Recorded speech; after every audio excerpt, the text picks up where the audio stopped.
So everybody, we are recording, and I want to make this a full screen. And we are very fortunate this time. We have a faculty member with us. This is James Rogers, and he is faculty in the San Francisco area. Do you do Marin County at all, too? No more. No more. So you're all San Francisco? Yes. Okay.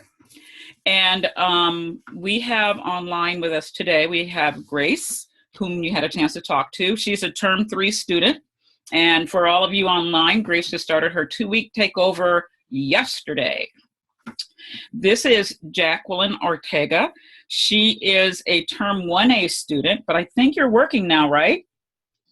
Are you doing the intern work, Jackie? Not yet. It's officially will start November 30th, but I'm in transition. Oh, okay. So thank you. Jackie is at Sabrina's school, and she passed her CSETs, but after the break cutoff date. So they're actually hiring her as an intern at her school. This is Susie. Is it Arena or Arena? Arena. Arena. Like sports arena. Like a sports, okay. Mm-hmm. And Susie is one of my students, and she is also at Grace's school, and she's a Term 2 clinical, and I'm telling you, this woman just made strides. When we first got together, it was like, what are you doing? And now I go see her, and it's like, I know what you're doing. It's so great. So, and the use of technology and her abilities to really get the kids involved. It was wonderful to see the growth of all my students this term. So I'm glad you were all able to make it. I'm hoping others will be able to join us. Monica sent her regrets. She's on an airplane, and she said that she would still fill in the strategy Google form, and she'll be viewing this when she gets to the East Coast.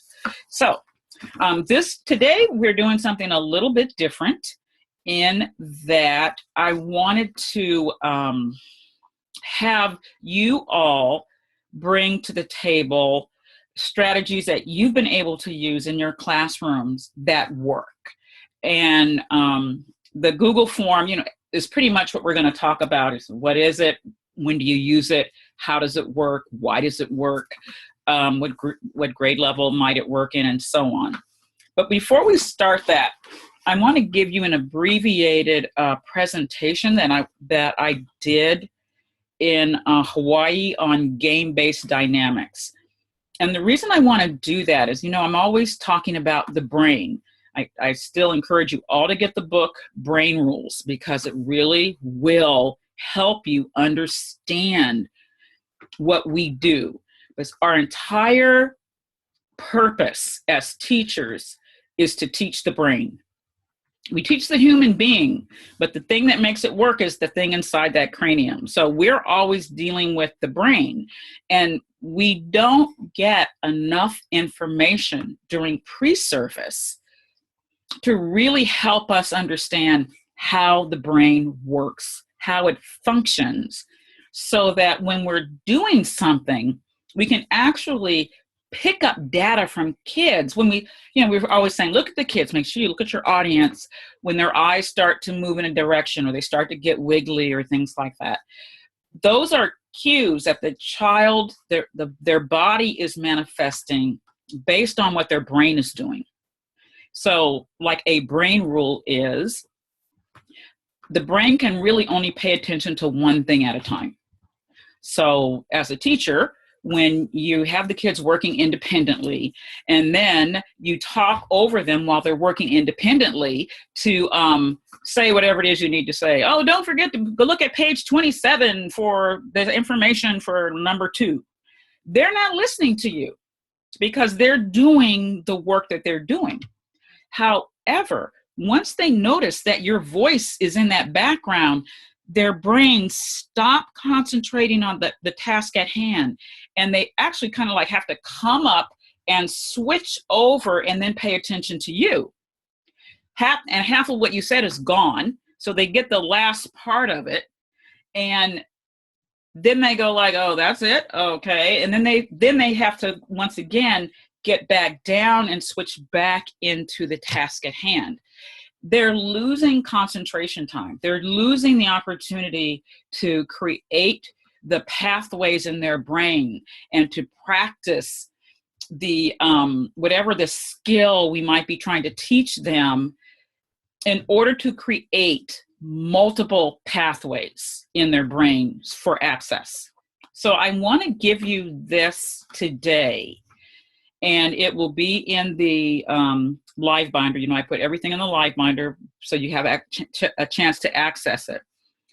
But I'm showing you this because once you understand how the brain works, you can understand why your strategy works. And when you understand why your strategy works, then you know how to modify it. You know how to extend it. You know when it's not going to be the right thing to do. You know when it is going to be the right thing to do. So as a teacher, you are now able to become very flexible in your presentations to the students, and you're able to create a dynamic learning opportunity where multiple access points are inherent in whatever it is you're doing. So let me, any questions before I start this? You guys good? Okay. I'm going to share my screen, and I'm going to use the desktop, and let me get rid of this, and let me bring this over. Okay. And the other thing is you all purchased Keynote, and if you haven't used Keynote, I really encourage you to use Keynote for in addition to your PowerPoint presentations. Keynote's really easy to use. So it's just one of those things that you just might want to try. So, Dr. Davison, is Keynote part of the Microsoft package or what? it's on your iPad. You should have. We purchased it as a block, and it's one of those things that we tell you to put onto your iPad. Okay. It's an Apple product. It's an Apple product. But the one that's on your iPad is the one that is part of your book fee. The one that's on a computer is $20. Okay. Okay. Thanks. So I always like to think about how often in your own life have you enjoyed a game? Have you? Is there a game you like to play? What is Grace? I lost you. Where did Gracie go? She'll be back. What are some of the games you like to play? You guys can take your mute off, or be sure to bring it back and forth. So, what are some of the games you like to play? Tic-tac-toe. Tic-tac-toe. Tic-tac-toe? Who's that? Yeah. Who's on the phone? Grace. Oh, what happened? Yeah. You know, my iPad doesn't really work with a volume. I don't know what's going on with it, so I'm using my phone for the volume. Okay. Not a problem. Can you see on your iPad? Yeah, I can see on the iPad. So you just communicate on the phone. That's great, Grace. Okay. So you like to play tic-tac-toe. And why do you like to play the game? Because it's quick. All right. What else? I'm good at it. I don't know. Okay. And who do you play with? By yourself? No, I started out with the kids because, you know, it's something that it's an easy concept that they can get 3 in a row, you know. Okay. Nothing complex, just basic. Susie, what about you?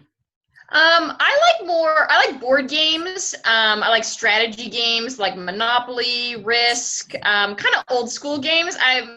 My kids are real computer gamers. I mean, not hardcore, they're young kids, but I don't do like Candy Crush and stuff like that. I haven't allowed myself to get addicted to it, but I know that those are very engaging games as well. Okay. And why do you think they're engaging? Well, first of all, don't answer the technology game. Why do you like to play Monopoly? I like putting thought into a strategy, and I think it's a good way to interact with people. Okay, so it's social, has a social element? Yeah. Okay, and you know Candy Crush is social. Is it? Yes, you actually can play it by yourself, but you also can play it with a group, an internet in the ethos. And Jackie, are you still there? Yes, I am.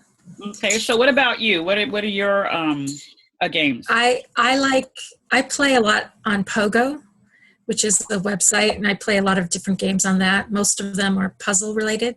I love puzzles. Sudoku, Boggle, like Boggle, Okay. Scrabble, crossword puzzles. So when you playing your games, are you usually singular, or do you play them also socially? Sometimes socially. Okay. Most often by myself. All right. Or against a computer. With the games, even if there's no one there, do you ever talk about, when you run into somebody else who likes crossword puzzles, do you ever have that in common with them? Oh, sure. Yeah, definitely. Okay. All right. So games are great. They really, I'm a jigsaw puzzle woman. I love the jumble, and I love jigsaw puzzles because I love to look at the patterns and try to make things fit. So we all want to be as excited as these guys. So we're going to look at some of the brain research. We're going to connect brain research to the game-based dynamics, and we're going to look at how game-based dynamics get you into the flow or the zone of proximal development. And the zone of proximal development is the sweet spot for learning. You want your students to be in this one little irritated zone in their brain, because it's this little place in the brain where the skill is just a little bit out of their reach, and the enjoyment, the challenge is just a little bit more than they can handle. And they'll stay there until you figure it out. The brain is going to continue to stay there until it figures out what it is it needs to do. And then once it figures out what it is it needs to do, then the brain will go back into its regular state. And then finally, we're going to look at how game-based dynamics is not technology dependent.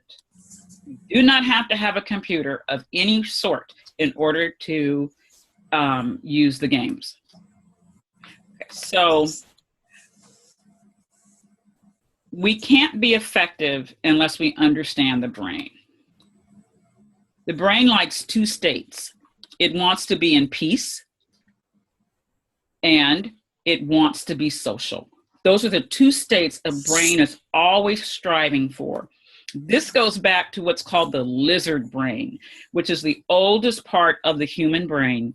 So when man first evolves, the brain, through its experience, realized a singular Homo sapien is not going to survive because probably a mastodon is going to come along and eat it.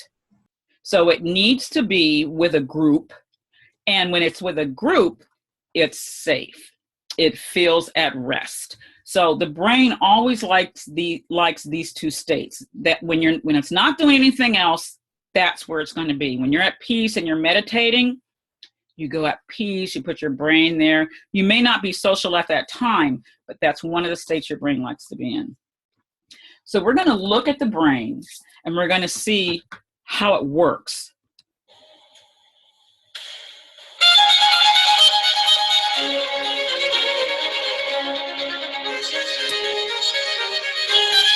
It's supposed to be moving, but it isn't.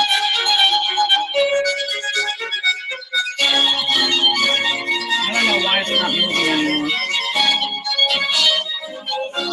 I can't make it go away though. What you're supposed to be seeing, what you're supposed to be viewing here are the neurons. The neurons are the electrical, oh, my whole computer just stopped. Why did the computer stop? Oh my goodness. Hold on. Hold on. The best laid plans, you know how that goes. Yeah, we were here before. There it is.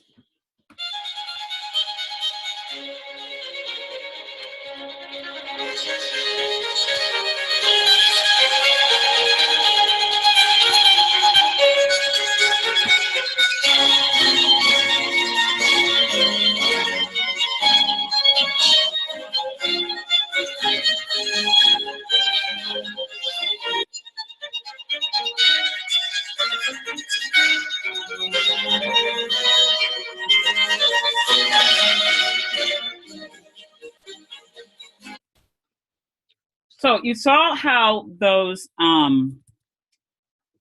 they look like, they remind me of jellyfish with the the tentacles at the top, and then you have this long tree-like device. That's the axiom. And that red, the little red color that you saw were the neurons firing on that axiom when it is receiving information. And those tentacles at the top, they have another name, but the name that's most important for us is the name dendrite, because a dendrite was at the end of each one of those little flowers. And a dendrite looks for other dendrites. And when they do that, they make a connection. So you know how when we always say, look for, try to access prior memory to set the kids up for something before we start to teach? What we're asking them to do is go inside of their brain and see if they have had this experience that the brain can remember. So we fire off its little dendrites and the neurons start going up and down. It's like, yeah, I remember this. This is cool. And then you say, we're going to add this information onto an existing memory. And when that happens, and it happens well, then you get the connection that you're looking for. So is this kind of making sense to everybody? Okay. So this guy's going to tell you about how a memory is made. Neurons that fire together wire together. Okay? Contiguity breeds connectivity. So let's focus at the beginning on one part of neuroplasticity, the plasticity that we think of as memory. So what's a memory anyway? What is a memory? Well, I submit to you that a memory is nothing more than your ability to reconstruct the whole from a degraded fragment. You see all these points of light behind you? Imagine that they're all points of activity inside your brain. If you look at this part of the brain here in the back, the visual cortex, imagine that this is, what your grandmother looked like, the activity that your grandmother evokes in your visual cortex during your interactions with her. Here's the auditory cortex, and this is the sound of her voice, or the wise things she said to you. Up here in the smell cortex is, the smell of her perfume, or things like this. So all of these points of light represent activity that occurs in your brain while you're interacting with your grandmother. So you saw how that brain was all lit up? When you read the Brain Rules book, and what he's trying to allude to is, after a time, when you have had constant, that contiguity, that means consistent, repeated exposure to something, it makes memories at various parts of your brain. In the Brain Rules book, the guy did his example was, when he first met his future wife, he was just excited. And when he saw her again, his brain was firing off again. Over time, though, he didn't have to see her. He could listen to her voice on the phone, and he would get the same excitement. Then he would be able to smell perfume that she wears, and she wouldn't have to be there any longer. He would still get the excitement. And finally, he goes through a whole process. He says, finally, all I had to do was think about her, and I would get the same excitement. So when you're making these memories, you're not making it at one spot in your brain. You're making it at multiple sensory locations inside of your brain. And the point is that with these multiple sensory locations, if you have stayed in the act of this learning process and had multiple exposures to it often enough and consistent enough, then you make these very strong pathways where you can access information from multiple access points. You don't have to be in the room with somebody telling you, multiply 10 by 4. You can just do it. You don't have to see it. There's no chalkboard. You don't have to have a computer. You don't have to have a calculator. It's automatic. You can just do it. So part of this is important is that you need to make sure that when you're teaching your students, they have frequent access to whatever it is you're teaching. You don't teach it one day and don't come back to it again for 3 more days. You got to come back to it on Monday, Tuesday, Wednesday, Thursday, and have it connect as like a scaffold to whatever the new information is. But you've got to go back. So what we want to do is we want all these points of light to be firing all the time to the various sensory cortices, because they have to get housed in the hippocampus, because the hippocampus is a person's personal Wikipedia. All the experiences and your reactions to experiences that you have are housed in your hippocampus. So this is, I don't know how to pronounce his name, but he says that his students can call him Professor Mickey. He's a Russian, and he wrote a book called The Flow. And this is a diagram from the flow. And the flow is when you are playing a game, any game, or you are doing something that is really of interest to you, but it has just enough challenge and just enough skill. It's got high challenge and high skill, but not to the point where you cannot do it. It's to the point where you're going to continue to stretch until you have completed it, but not to the point where you can't do it. That's why video games are successful. They're successful because they're not too easy and they're not too hard. They are just right. Any questions? No? Okay, so we want this for our kids.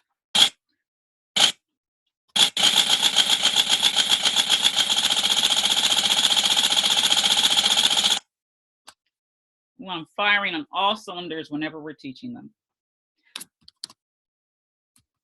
So now you have to understand these 3 portions of the brain. They're the 3 networks that we are always tapping into. The first one is the what, and the what represents the skills, the things, the stuff that you're teaching. So Susie, you would be doing research with your kids. The kids are going to look at, and you did a closed reading with the kids, and you were teaching the skill of, let's look at these words, let's identify these words or these phrases that are confusing, and then let's determine, can I find them out through the text, or am I going to need to have to go to do research in order to find out what this means? So you're asking them to look at a text, identify confusion, and then determine the best way to problem solve. Find it in the text or find it online, okay? That's a skill that you're teaching them, all right? And you're asking them to apply it with whatever book they happen to be reading. All those skills and things like that are housed here and in this recognition network. This is where we ask them to apply it. And when we ask them to apply it, this is the executive function. That's where the kid has to decide, faced with this problem, what are the skills that will best help me to solve this problem? So the hippocampus is going to have all those skills in there. A problem that looks like this, your brain is immediately going to start looking for a problem that looks kind of like the one you just posed to the kids or the one that they're encountering. And the brain is going to say, have I ever solved this problem before, or a problem that kind of looks like this before? And when I did, what did I do? So it's going to first try to do what it already did. But if it finds out that's not right, it's going to use what's called the executive function to figure out, well, maybe I should approach it this way with another kind of skill. This is where you determine the choice that you're going to make. You start experimenting with using the skill in whatever the scenario happens to be. Engagement is the thing that makes you continue to use it till you find the solution. That's why I call the zone of proximal development the sweet spot. The challenge is not too high, but high enough, and the skill is not too high, but high enough. And when that happens, you stay in the game. So now think about a video game. When you first start playing it, what usually happens to people when they open up a video game for the first time, whether you're a gamer or not, when you open up a new video game for the first time, what usually happens? When you turn it on, get yourself going, and then whatever shows up, shows up. What usually happens the first time people play the game? It's hard. Mm-hmm. They fail. Yeah. They fail. But what does a video game let them do? Play again. Play again. Does it admonish the person? No. So what it says is, you failed, didn't work. So the person goes back to the skill. Okay, I have to navigate this maze. And then it says, what am I going to do? I tried this time. Let me try something else. Let me try something else, or start it sooner, or whatever it is, this next time I play. And then it plays. And usually what happens again? They fail. They still fail because they're trying to get past level 1. They're trying to learn how to apply the skill and the right kinds of problems that are being presented to them in this game. And that's what you want to do when you teach. You want to make sure that when you're teaching, it's the right kind of problem and it's the right kind of skill, so that they will stay at it until they get it. Okay? All of this is really very much like regular, old-fashioned learning theory. This is Piaget, the constructivist theorist. And people construct meaning from their experiences. Patterns, the brain loves a pattern, the brain likes to do something, and the brain likes to be rewarded. People like patterns, actions, and reward. If you implement that in your lessons, in your strategies, when they're doing whatever it is they're doing, your students will actually learn more, because that's the dynamic that best fits the way the brain likes to learn. So, you've all seen this before. I was very bad at it. I have no coordination whatsoever. So I could never make this thing do anything that it was supposed to do. So why do we love brain? Why did the brain love a game? And brains love games because they're not like this. I could call this is your brain on rote. You get to sit still. You don't have to think. Somebody tells you something, you regurgitate it back to that person. Actually, the teacher had all of the learning, because they go home, they read the book, they dissect the book, digest the book, put it into chunks, and then tell you, this is what I think is important in this book. Write it down. I'm going to give you a test on Friday. Spit it back at me. The kids didn't have to learn anything except being able to copy what the teacher told them to copy. We've got to reverse that. This is your brain on drugs. And these are good drugs. This is actually, I don't think you can see that. Let me move. Where's my cursor? My cursor died. I don't even know where my cursor, oh, there. I can't see my cursor. I can't move it. This is the, oh shoot, I can't remember which one it is. Hold on. I'm gonna get my cursor out of the way and pull it back up. There we go. Okay.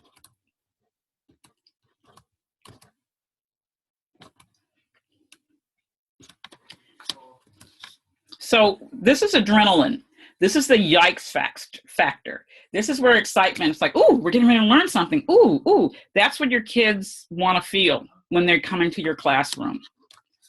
Then they want this dopamine, which is, yahoo, this is actually fun. Then they want the serotonin. This is the actual serotonin that says, oh, I learned something. I get it. Aha, now I understand. And then finally, this is the neuroepinephrine, and this is where they remember. You want to make sure that the students are in this memory place and not in the adrenaline place when they leave the learning. Because if they're in the adrenaline place, they'll actually forget it, because when the adrenaline goes back down, the memory just starts to leave. A memory will stay with you for about 24 hours without reinforcement, but it's best to reinforce a memory about every 90 minutes. So the brain loves games, and you can see why. They're social, they're patterns, they're rules, regulations, and you get to have some fun. Enjoyable, social, makes the time fly, their patterns and their challenges. And you get a sense of accomplishment. The majority of teachers recognize that games support the development of a wide range of strategies: resolution to problems, the learning sequence, deductive reasoning, and memorization. So, what if your classroom was a video game? Have you ever thought about that? I know you haven't, Jackie, because I hadn't either. This guy is really cool. I'm going to move this for a second. I've got to come out and move us back for just a moment. Let me move us again, back up here, so you can see this guy. He's really cool. He's a really cool guy. Hello, my name is Mr. Anderson, and my classroom is a video game. Left my computer in my class, and I had Angry Birds on it, and then I had a card next to it, and it simply said the word play.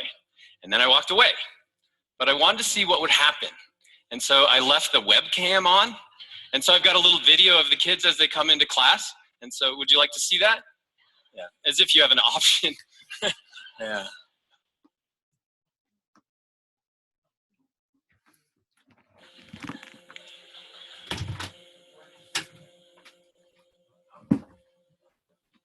I love how they took turns. And I love Jackson's eyes, if you watch him.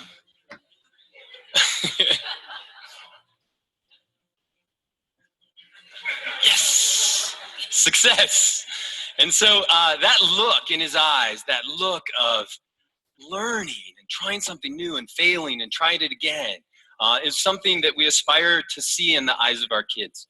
And so I wanted to try to apply some of these dynamics into my classroom. So I grew up in the 1980s playing video games, and these video games taught me lessons that I think we could apply in schools today. The first thing I learned is that video games are fun, and school should be fun as well. Unfortunately, most kids wouldn't say their typical day is fun. However, there are elements of school that all students love.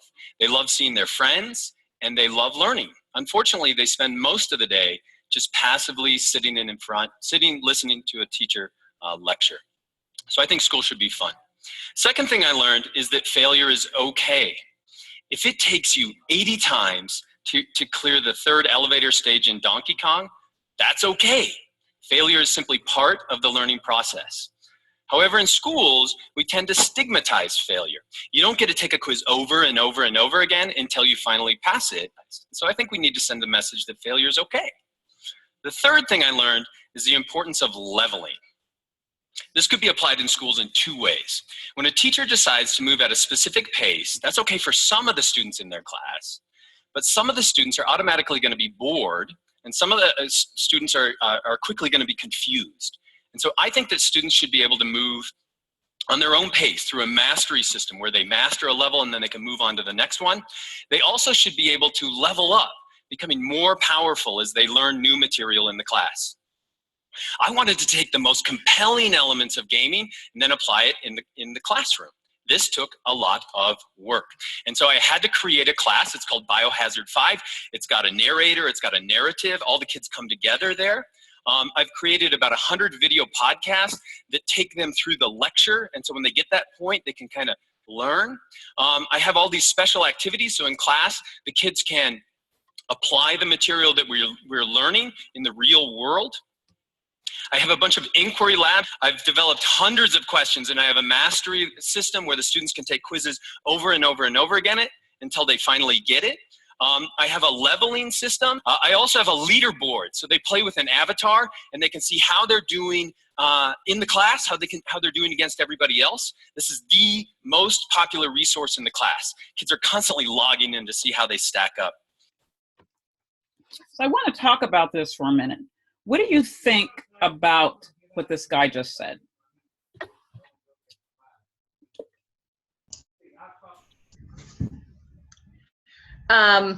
This is Susie. I have 3 small unattended children right now running in my house, so I can't unmute for very long because it's really loud. No, I got it.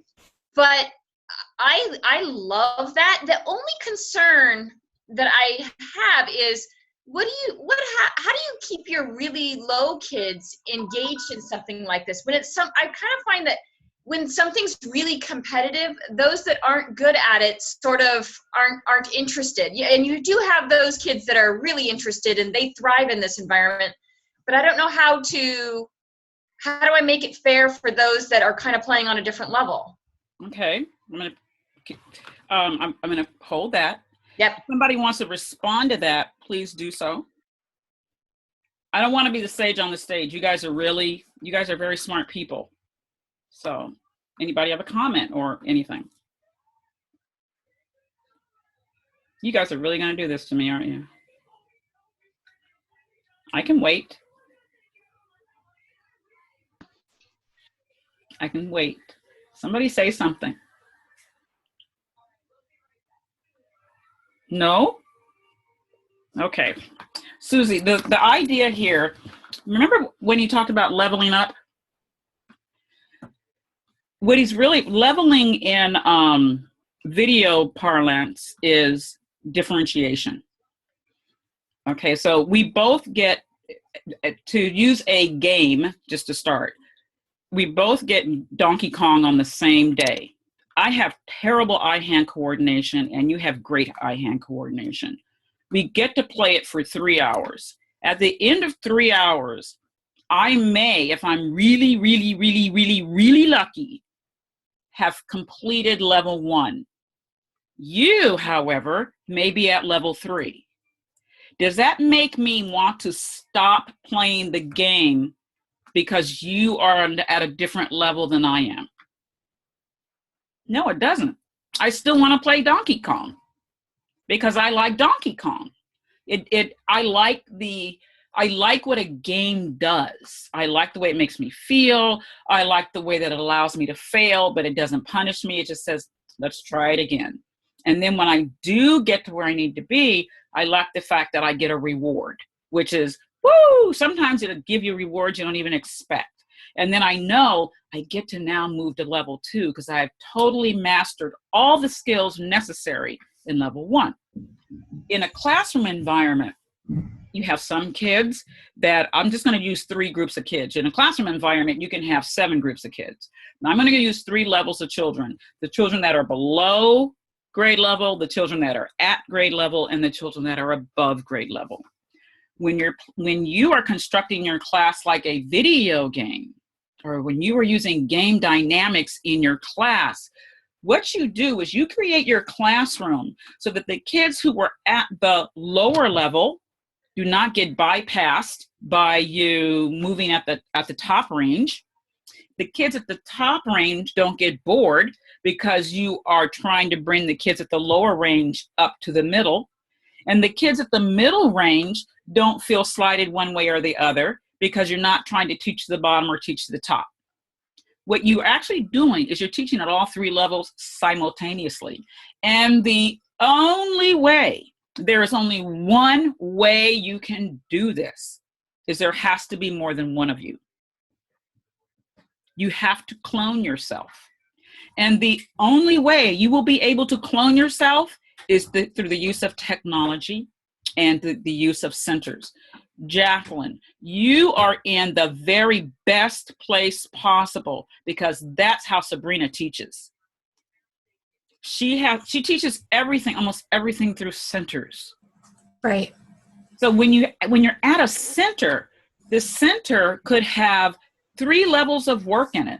You know that you're supposed to get the blue folder, Jamie's supposed to get the green folder, and Mike is going to get his work out of the red folder.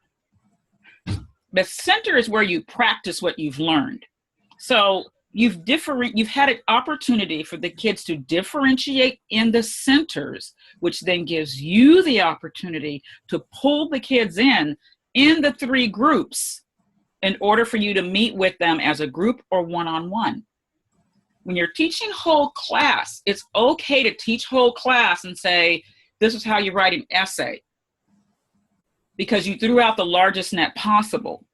But you have to have also created for the kids who were not in that, did not get captured in that broad net. They have to have supports. That's when you can use your iPads or your computers to create videos about how to do this. And you put those kids, you say, I'm going to teach this lesson today. I'm going to divide my period into 3 20-minute blocks. I'm going to teach this lesson. This group, you're going to be at this center. You're going to watch this video as many times as you want to, and together you guys are going to fill this thing out. This group over here, the high group, okay, I already know that you know how to write these paragraphs. So what you're going to do is you are going to extend this activity, and now you're going to start doing research with the paragraphs. I don't know, whatever your extended activity is. And then you teach the group in the middle. You direct instruction to group number 3. You teach whatever it is you're teaching, and then you say, go forth, work independently. And once they go forth to work independently, you now pull in one of your other groups. During that transition, you can take questions from the groups as they're moving. Okay, you're not going to get to your high kids until the last ones. So you say, Group B, do you have any questions about what you're doing right now while we're in transition? You can answer their questions. And then if you know that there's a child in that group that understands how to do it, you could say, I'm getting ready now to start working with group A, and if you have any more questions, ask Robert, because I know Robert knows how to do it. That group is now independent. The group you just worked with is doing the work, and the group that you now called in, they have had a preview of what you were getting ready to teach them, and they can come with very specific questions about what they do and do not understand about whatever it is you're trying to teach them. A lesson is only 10 minutes long. A lesson is a bunch of strings of 10-minute pieces. So a 20-minute lesson is perfect to get the kids ready and then to have them practice and practice. And they can practice differently depending on the way the centers are constructed. They level up when they finish one thing, and then they move into the next level. Do you understand how that works now, Susie? Yeah, I do. That centers make a ton of sense to me. It was more like the whole idea of like a leaderboard. They don't mind. I know what you're saying, but they don't mind, because when they play video games, they realize they want to move up on the leaderboard. They just have to work harder, but they're working harder because they want to move up on the leaderboard, not because I'm telling them, but they know it's like a game. I can fail this test, but he's going to let me retake it. I can fail it until I pass it. When I pass it, I get to go up on the leaderboard. Yeah, it's just I haven't tried it, so I don't know from experience, but I mean, it makes sense to me. I know how kids are motivated by games. But again, he's got a series of videos that are going to be available to the kids for the lectures, for the direct instruction that he can't give them when he's doing other things. He can't always be ready to level up somebody because he's over here working with another group of kids, but those kids can level themselves up by going to look at the videos. And then they go online or whatever it is, and they take whatever the assessment is when they pass the assessment. And you can construct these assessments using Google Forms and a script called, it grades it for you. I cannot remember the name. I will send it to you. It's actually in the Google Forms when you go to the Google Drive, and I cannot remember the name. It'll actually grade the work. It will send it immediately to the kids to let them know which ones they had right, which ones they had wrong, and then they can take the test again until they get it right. Gosh, I can't. Let me interject that uh, often schools will have school-wide rules that they begin in kinder learning and it lasts all the way through to the 5th grade or when it ends. Unfortunately, that is not necessarily true with centers, because the kinder teacher who does use centers begins that training right away. The kids learn the process of being in a center, what's expected of them, voice levels, activity level, how to transition, etc. If one teacher decides to do direct teaching all day, all the time, it can undo that, and you have to retrain the kids. And don't expect them to be in a center for 10 minutes if they haven't been trained. They have to be shorter than that, and you have to stop and go through the processes of here's a signal and here's how we transition, and you have to remember what to do next, etc. So that can be a challenge, and it does eat up some time, but the benefits are immense. You will make up the time you lose. And there is a book, Dillard, that I sent to everyone. And that book is excellent for showing you how to set up centers and how to get kids ready for centers. And so I've been considering doing a session on a Saturday if people want to come. I'm not going to do it if people aren't going to come, where I can actually put you through centers and you can see how to construct them. But that will come out later. Okay, so game-based dynamics, identity, it has to be different. Your class has to be enjoyable. There has to be a lot of social interaction. You need to have levels of mastery. Kids really understand if you say they're going to level up and level down and level over and level this and level that. They don't feel like that's a failure. If they're at level 1, they just feel like they're at the beginning. But if they're at, you read below, you're approaching basic, then they're like, I am stupid. But if you say, our class is a video game, everybody starts at level 1 and you can level yourselves up at your own pace, kids will like the idea of leveling up and getting the reward of that leveling. You have to have challenging applications. The scenarios you put the students through have to be interesting. They can't be boring. And the one thing I wish everybody would do is burn every single handout they ever had in anything and start doing things that are a whole lot more authentic. It needs to be accessible 24/7. Kids should be able to level up at home, level up outside of your classroom. And they need to have recognition for their leveling up. And there has to be space for failure. They need to fail early and they need to fail often. And they should understand that failure is an integral part of learning. And when they do that, they won't care if they didn't do well on a test. They won't care if they didn't do well. They know that they're going to have another opportunity to think about it. Why did it go wrong? What can I do differently? And let me try it again.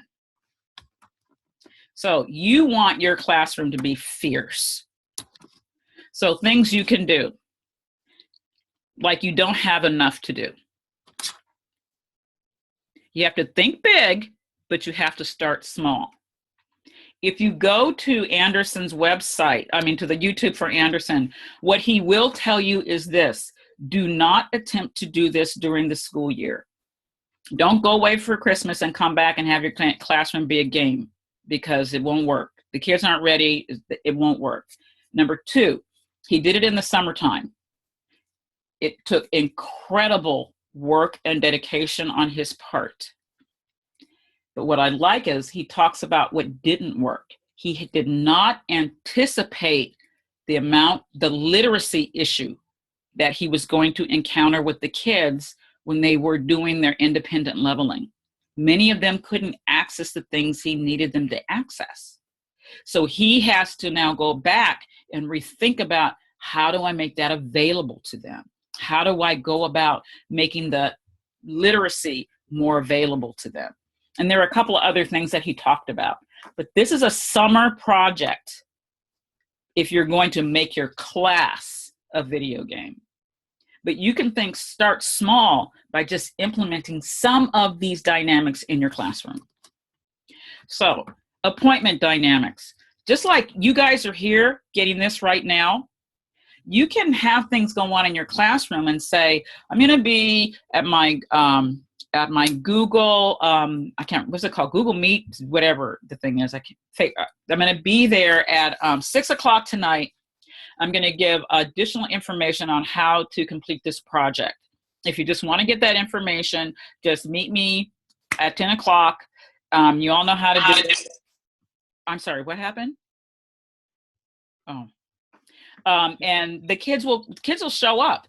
And what happens over time, when more and more kids come back, they say, last night we were online with Dr. Davidson, she told us this, and we couldn't have gotten this any other way except to be online. So they start talking to one another, and the next time you say we're going to have another appointment, more and more of your students will make that appointment. But you also record the appointments so that kids that do not have internet access will still have access when they come to school. Fail early and fail often. Build a culture in your classroom that it is safe to fail. The point is to avoid the epic failure. That you don't want. The epic failure is that summative assessment that they get an F on and you keep moving forward. Now they're mad because they couldn't do it. Now they really feel like a failure. So what you want to do is continue to build so that when they get to a summative assessment, sometimes you say, the summative assessment, I'll give you an opportunity to take it over though. Go home, study, blah, blah, blah. You have an opportunity to do it again. Make those things available, and you can make them available online if you need to. You have to be flexible. And the reason you need to be flexible is that sometimes you got to allow students the choice of where they want to enter a particular problem. They may not want to enter a particular problem at the beginning, or they may be brain fatigued for being in the zone of proximal development so long, they need to leave what they're doing for a while, but still do something else. So when you give things for kids to do, have other activities or applications or scenarios available to them that are connected to the whole body of work that you were dealing with the kids, that it does not have to be the exact body of work that the kid was working on. You want to structure independence. That's really important because they have to learn how to be an independent learner. You want to make sure that the content is accessible 24/7. And this is my favorite. James, do you recognize this? From the Sierra Madres? Yeah, this is what I don't need no stinking badges. We ain't got no badges. Oh, hold on, here we go. Badges. We ain't got no badges. We don't need no badges. I don't have to show you any stinking badge. Yeah, they do need badges. Oops. They need badges for recognition. We ain't got no badges. When you do something, don't you want somebody to at least acknowledge the fact that you accomplished something? And video games do that. Video games give you the recognition because when you level up, it says you have leveled up, or you now get free play, or you get cash in your account. And sometimes when you play a video game, you'll get a badge that'll just pop up because you actually accomplished something that you didn't know was a big deal to accomplish. And I learned that when I played Minecraft. I was playing it, having a terrible time with it, but I kept with it. And then suddenly this little thing just popped up and said, congratulations, you just did blank. And then it disappeared. But you know what? To this day, I remember it said, congratulations, I just did blank. I don't remember what I did, but I was really glad that I did it. And then it's gone into the ether and it never showed back up again. But I knew I'd done it and I got recognized for it. And that's what the leaderboard does. But there are a lot of other ways you can do that. And there are websites where you can go and you can get digital badges and you can put them in kids' accounts, or you can just say, today you earned this badge. And when they walk out of the classroom, the badge disappears. But you know what? They knew that today they earned that badge. So thinking small, you can change just one lesson. Just change a lesson. I'm going to show you a lesson that would normally be just a handout, a straight up handout, where you're going to look at a picture, you're going to match some words, you're going to read the words, look at the picture, and fill out a form. That's a straight up handout. Okay? No, you can do this. You don't have to be afraid. Good morning. Today we're going to continue with our study of ancient China. And the social studies skill builder, demonstrated here by an activity that celebrates Chinese achievements. Students work in pairs to complete fast-paced assignments such as mapping, categorizing, and analyzing primary sources. The strategy turns traditional exercises, usually associated with worksheets, into dynamic, interactive tasks. in order to start the activity, I have to pair you off. Now, I put your names on the overhead projector. You're going to find your partner, and you're going to find where you're supposed to sit. Is that go? Work the activity is they work together as a pair, but they record the information individually, and that way they will have this information.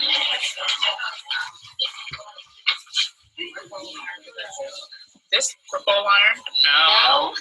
It isn't. No, it's made out of metal. Watch her face. You could get lost without this. I know this. Okay. Okay. Oh, okay. So you're just right. This was the first magnetic compass. Where did you see that face before? That expression on her face? You saw it in Angry Birds. Yeah, the kid that was playing the video game. That kid that was playing the video game. That's the same expression. The same expression. And they were doing, which would normally just be a worksheet. Grace, did you want to say something? Oh, no. Okay. So we're approaching the end, but this guy says something that I always like for you to think about. So let's listen to James D. What I'm pushing is really not digital media, first and foremost. It's what I call situated and embodied learning. And what I mean by that is being able to solve problems with what you know, not just know a bunch of inert facts, but be able to use facts and information as tools for problem solving in specific contexts, being able to do stuff. And we're going to be able to create learning that is so immersive, so deep, so rich in information about the development of people in that learning space, that the idea that we let some tests made in a different state trump what happens outside of that learning will become primitive. We will see it as a very primitive thing. He and I both agree. I am not promoting the digital application of video games in your classroom. I'm not saying that they're wrong. I'm just saying I'm not promoting that. What I am promoting is the dynamics that make them successful, which is the constant solving of problems. That's all a video game is constantly solving problems from a variety of approaches. And as you level up, the problems get more and more complex. So if when you get this online, if you want to go to this guy's website, this is the gentleman. His name is Doug Kiang. I met him in Hawaii 3 years ago, and he's the one that introduced me to game-based dynamics. And I researched it for a year, and then I read Brain Rules, and I saw how they both fit together, and that it's really important that you understand this so that when you are constructing your learning opportunity, the strategies you use should promote the activities that make these things all fire together. So, in summary, the brain does not like things that are boring. It seeks patterns in social interaction. It must have sustained exposure to create memories. It wants to learn and be challenged. It wants to have fun. Wouldn't you like to see your kids look like that? So now go out and play a game. All right. So tell me, thinking about the information that I just gave you here, tell me how that might impact what you're doing and the strategies that you're thinking about.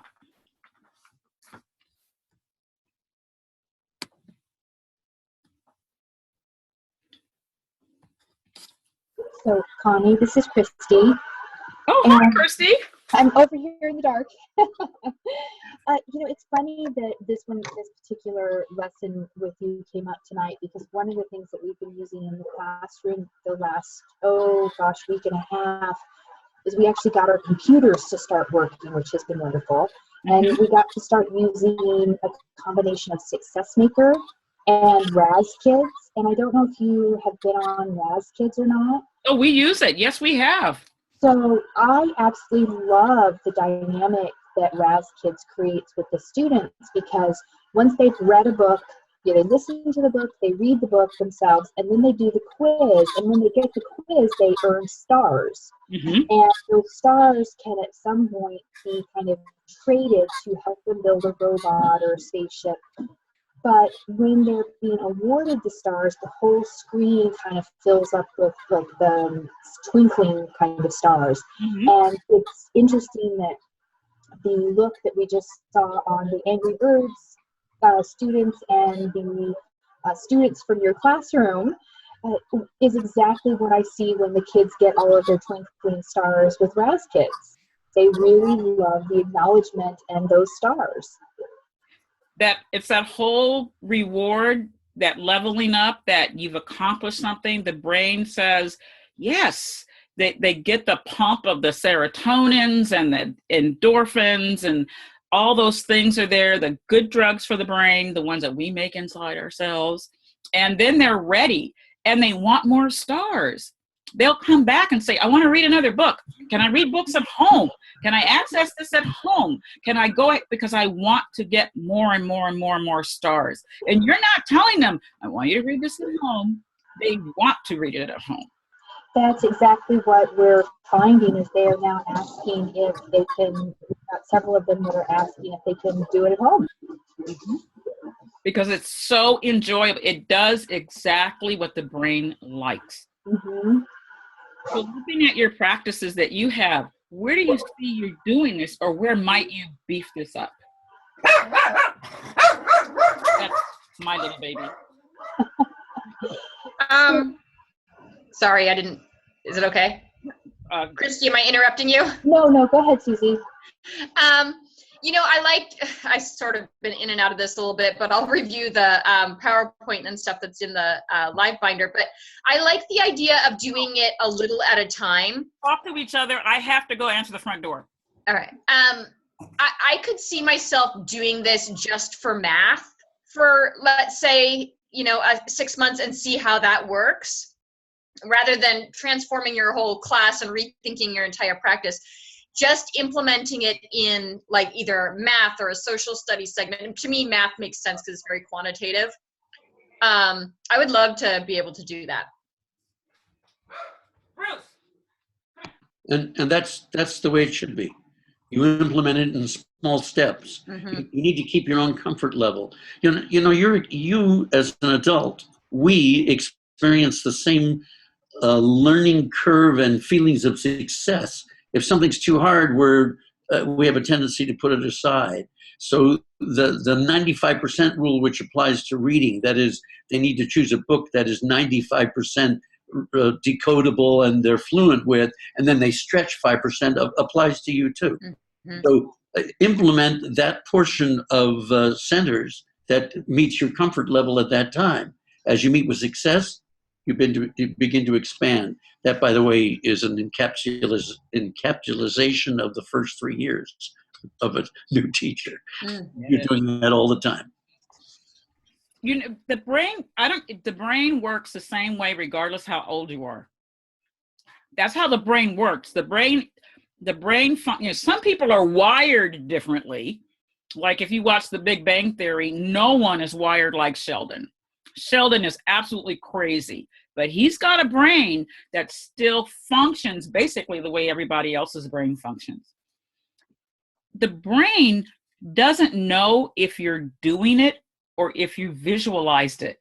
The brain sees it the same way. So that's why often when you, like I perform, I sing. So sometimes I just sing in my head. I don't say a word. I sing in my head. I hear the song in my head. My brain does not know that I am not actually singing that song, because I want to make sure I'm rehearsing it and going over it. Same thing, visualize yourself hitting the ball and it's going out over the, into McCovey Cove. Visualize yourself. So what the brain, no matter how old you are, that's how the brain works. So Susie, remember when we first started working together? Remember how it was a little frustrating? And observations were a little tense. And now, what are observations like? I feel supported, confident, a lot less nervous. But you had to go into it. You had to be over and over again. You had to get into your sweet spot. You had to learn some skills. You had to learn how to use your executive function to understand when I'm going to do this, when I'm not going to do it. And you had to have situations that were going to be engaging enough for you to make sure you're going to put the time in order to level up. It's the same way as a kid trying to learn how to do multiplication. It doesn't make any difference. It doesn't make any difference at all. Start small. Think big, but start small. Anything else? Jacqueline, you're getting ready to start having a class. How is this work? How are you beginning to internalize some of these things? I'm a processor internal, so it's not the easiest for me to respond right off the cuff. But this is, I think, great. I mean, they're concepts I've thought a lot about, and I like it when kids are more engaged and involved. Mm-hmm. They tend to be more interested in the topic of what they're doing. Mm-hmm. So it's great. I like that concept. It'll be a process because I'm inheriting somebody else's class.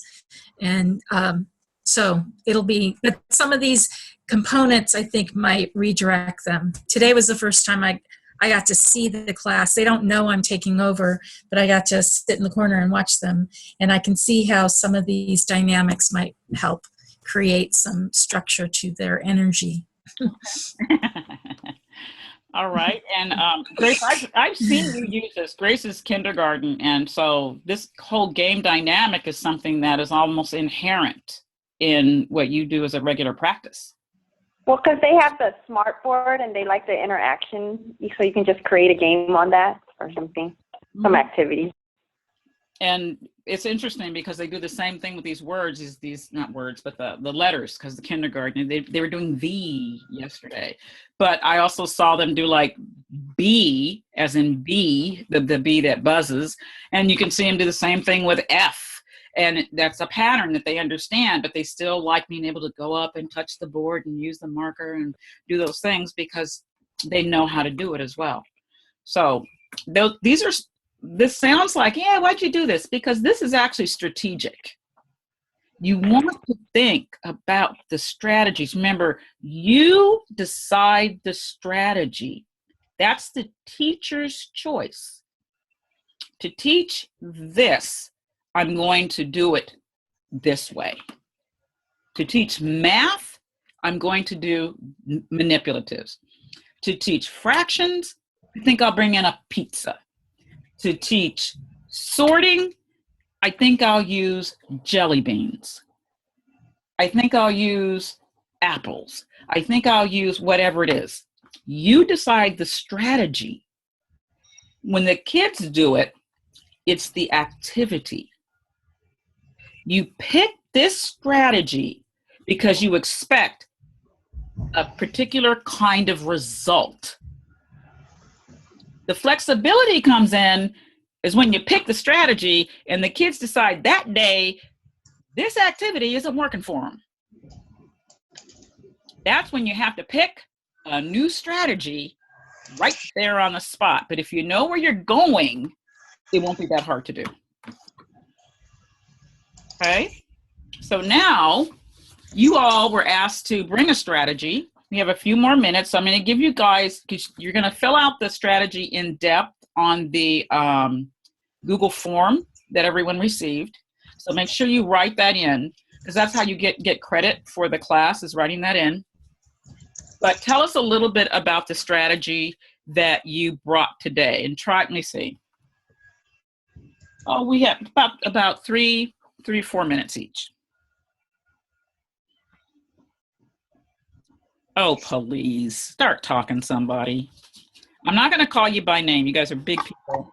So, Connie, I'm not sure if what I brought with me was really a strategy or not. I may have to kind of rethink that a little bit. But it was actually kind of what I was talking about earlier about using the Success Maker and the RAS kids. Mm-hmm. The way that we're using those is, I think, maybe might be sort of my strategy, because I use those as part of a centers type activity, so that they're kind of like, I have 5 different groups based upon the kids are grouped into their reading levels. So we have 2 groups of AB minus kids. We have a group of AB kids, a group of one small group of CD kids, and then a very 3-member group of the EF kids. And so I've got them grouped based upon their reading level, and then we do guided reading with one group at one point. Then another group gets to do Success Maker, then another group gets to do independent reading, and then we do have some different types of like worksheet type based things that they complete as they're kind of moving through the different centers. And so using the Success Maker and using the RAS kids I tend to push the higher performing towards the RAS kids, and then the lower performing towards the Success Maker, because the Success Maker has a better tracking system than the RAS kids does. And so I'm trying to use that to sort of better differentiate the instruction during the reader's workshop time. No, actually, that was a nice, it was a good articulation of strategy that you're using that has a particular digital protocol associated with it. But in general, you have in a heterogeneous classroom, for your reading, you have homogeneously separated the children. And you have different centers, different stations available to them based on their reading levels. Yes. And you have a tracking system, because this is really important. You got to make it so it works for you. If you have some complicated thing and you can't make it work, don't even try it. But having the tracking system so that it's easier to track the movement of your lower reading kids makes it easier for you to see how well they're moving on the spectrum. That is a strategy. Oh, yay! And the reason I wanted to articulate it that way is you do not have to have these kinds of purchased programs to make that happen. Let's pick up my pie. You can do it without having purchased a program. It's just the idea of how can I deconstruct that to make it work in my classroom. And actually, we had been using some other things before the computer started working. But what I found was that once the computer started working, we were able to get the lower performing kids on Success Maker. It really did make tracking so much easier and really kind of pinpointing where we needed to help them. Yes. And James just wrote, a strategy that ensures equitable distribution. Call on 5 to 6 students to respond to the same question. No raised hands, but just a thank you response. Use the appropriate responses with which to keep the lesson moving. 3 or 4 questions using this strategy allows all students access to responding and keeping the pace of the lesson on track and moving. Raised hands questioning becomes obsolete. And James, that's actually one of the strategies I am forever telling my students is that call on multiple kids, same question, and you just say thank you. Right answer, wrong. Only wrong answer is no answer. And you let the no answer kid talk to somebody so that you come back and you get an answer. No one is allowed to not respond. Everybody talks. To add to that, if you want them to prepare, you can do a quick pair share even before they start. So everybody has prepared something. Throw out a question, pair share, no one raises their hands. You just start calling on kids and you say, thank you, thank you, thank you. I know that's one of my favorite Rick Morris strategies. It's like, it is so easy, but it is so effective. For lower level questioning, like how do you spell blah, blah, blah, to hear it 3 to 4 or 5 times is appropriate. That's how the brain remembers. Repetition is the mother of skill. For higher level questioning, according to Bloom's taxonomy, it gives a chance for students to synthesize an answer, because for young students, we're talking elementary school, to retrieve the right words, let alone articulate them, can take some time. So it allows them to do that. And again, just a thank you is enough. You don't have to echo, paraphrase, or anything like that. Just let it be, thank you very much. Susie, thank you very much. John, thank you very much. And as far as remembering who you call on, that's easy. Mm-hmm. Okay. Anyone else want to offer a strategy?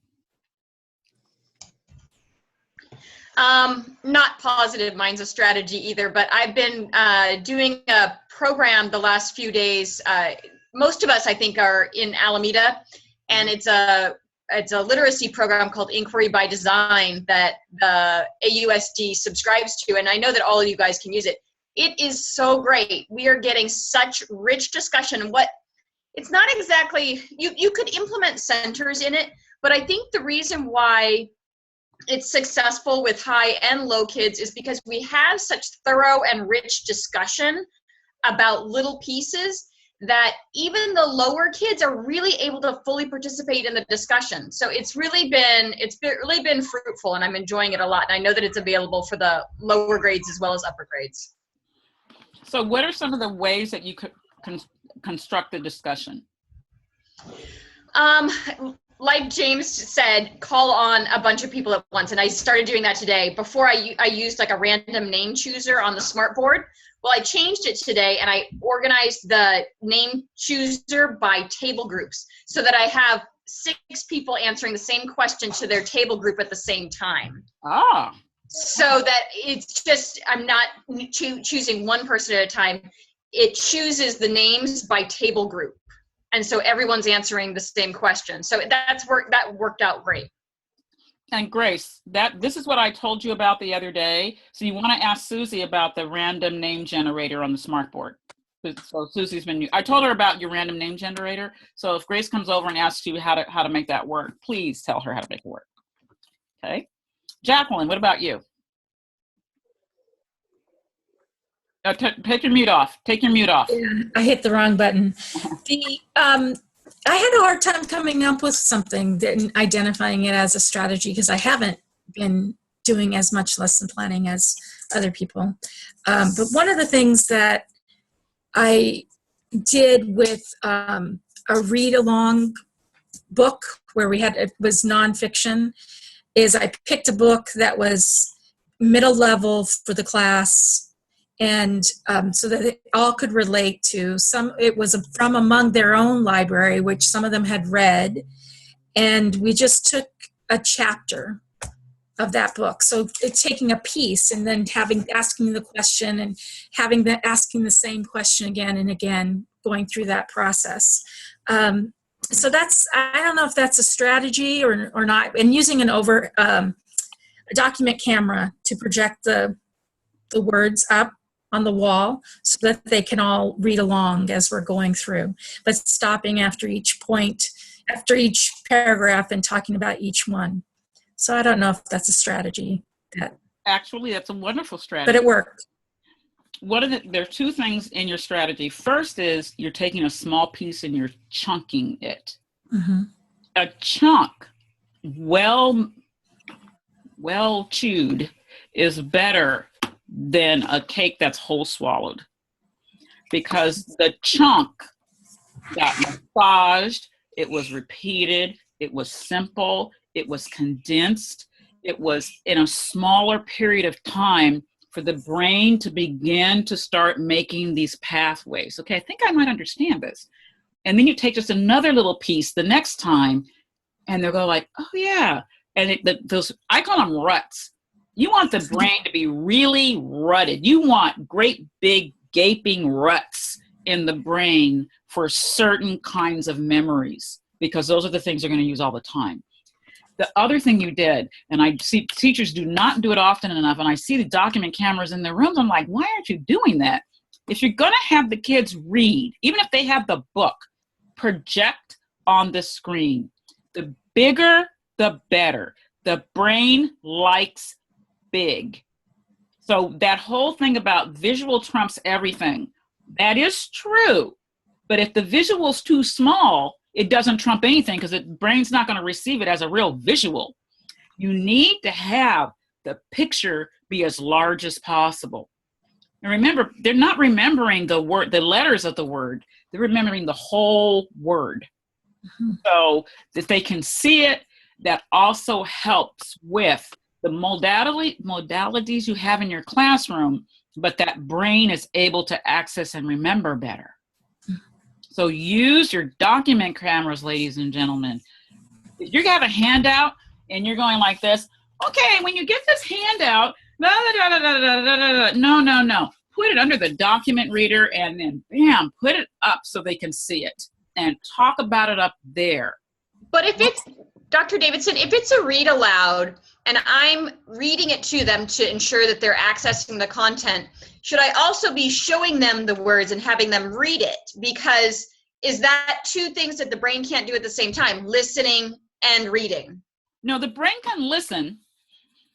The brain can listen to you read, and the brain can follow you read, because it's basically reading along with you. Okay. But one of the things is some of the kids will do better looking at that screen while you read, because it's just larger and it gives them another place to focus. It all depends, again, what are you doing with this? What's the strategy? Okay. Okay. All right. Why are you doing it? But just remember, linguistically, auditory, most kids are not auditory. Most kids do not remember based on auditory. It's too passive. You have a few auditory learners, but most kids are not auditory. They need another crutch whenever you're just talking about something. All right. So it's not a conflict between visually reading and listening. That's okay to do both. Because they're actually following along. The listening and the reading are connected. You know, you can read and have kids draw. That is one of the few activities that does not, actually, it can enhance the listening of or something that's read to them orally. I don't know why the brain does that, but and it's a free draw. It's not like, well, I'm reading a story about covered wagons. I want you to draw a covered wagon. What you do is you just give them paper and the pencil or whatever it is, and then you read the story about the covered wagon, and they are actually listening while they're drawing, and they're able to recall more. Because I think when they're listening, things that they did on the paper become key places where an idea was provided through the listening. So when you have kids that have a really hard time focusing while you're doing reading, allow them to draw. And it works. It absolutely works. Jacqueline, you can ask Sabrina, because I was doing her one summer school, and she was doing the read alouds, and she said, the kids just aren't listening to me. And I said, let them draw, let them free draw. She did it the next day and called me on the phone. She said, it worked.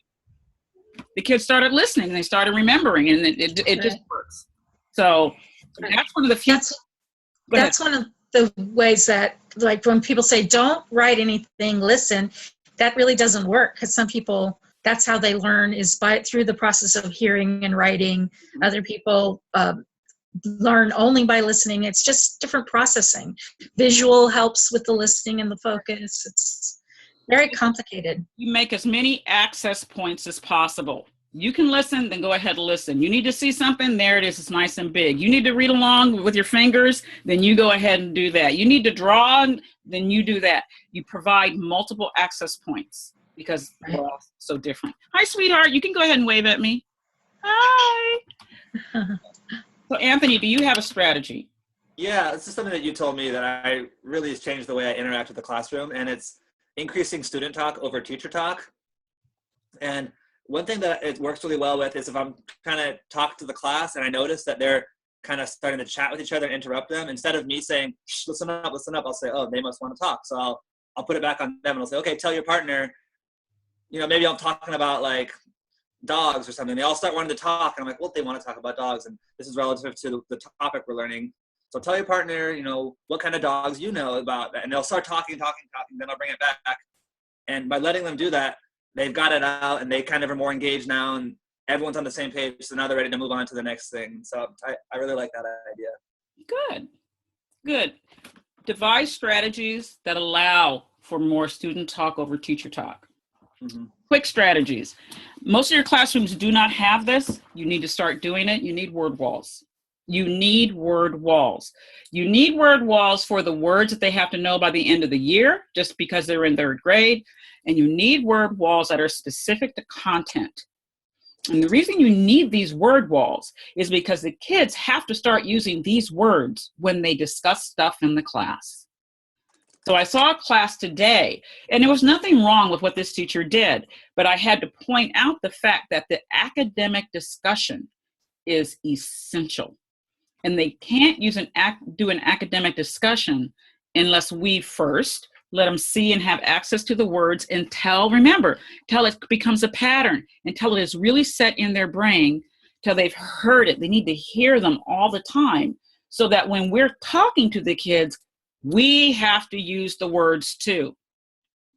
Now, you can use a different word while you're building concept attainment of something. But once the concept attainment has been made, it is incumbent upon you and the children to use these words all the time. So we were doing the different states of matter, and the teacher did a lovely job, a beautiful job with having the students being able to touch using balloons the different states of matter. So they knew about gas, they knew about liquid, and they knew about solid, and they got to touch them. And then the teacher did a very appropriate thing. How did it feel when you touched the balloon that had gas? And the kids said the balloon felt squishy. They answered in their kindergartens. They answered in complete sentences. They gave an appropriate response. But what needed to be there was, what does a balloon feel like when it's in the state of gas? When the matter is the state of matter is gas. And the kids should have been able to respond when the balloon in the state of matter of gas, or the balloon with the state of matter of gas felt squishy. They have to learn how to begin to construct those sentences. You can initially give them sentence stems that you just put up there so they know how to begin the sentence. But you also want to give them the freedom to say, you can create your own sentence, but you have to use the gas state, the liquid state, or the solid state. The balloon in the solid state was was hard. The balloon in the solid state was cold. The balloon in the gas state was light.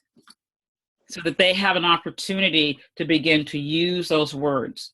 So you really do need to have strategy. Word walls of the words they're supposed to know by the end of the school year, and word walls of the words that are specific to the content that you're teaching right then and there. We already know about pair share. let the kids, questioning. It's really important that you, even if you have to put them on a 3x5 card, you need to begin to ask the kids questions about stuff as opposed to just always directing them to respond to expecting them to respond to a directive. So you want to say, let's go back to the states of matter. The balloon, the balloon in the gas state of matter was soft. Okay. Why do you think the balloon was soft? And the kid may not know. Well, because it's like air, and air is like all around. Okay. So what do you think is inside this balloon? Well, I think air is inside this balloon. And where did the air come from? Well, it came from you. I saw you blow it up. So it came from where inside you? It came from right here in your lungs. Okay. So is that air in our lungs in a gas? Yes. How do we know that? Because it is a state of matter. They may not be, remember, these are kindergartners. I don't expect them, you're just cracking up, Grace. I don't expect them to be able to answer that all the time. But what you're doing is you're getting them used to them providing the information, getting them beginning to problem solve, getting them to the point where they know that a hypothesis that's wrong is okay. It's perfectly okay. Everybody's frozen. Are you guys still there? I hear a noise, so somebody must be there, but every single one is frozen solid. Okay, I heard you, Anthony. Grace, you still there? Oh. Still here. Yeah. All right, so if you guys are still there, it's fine, but you're all frozen. Still here. But you just wait till you get here and you see your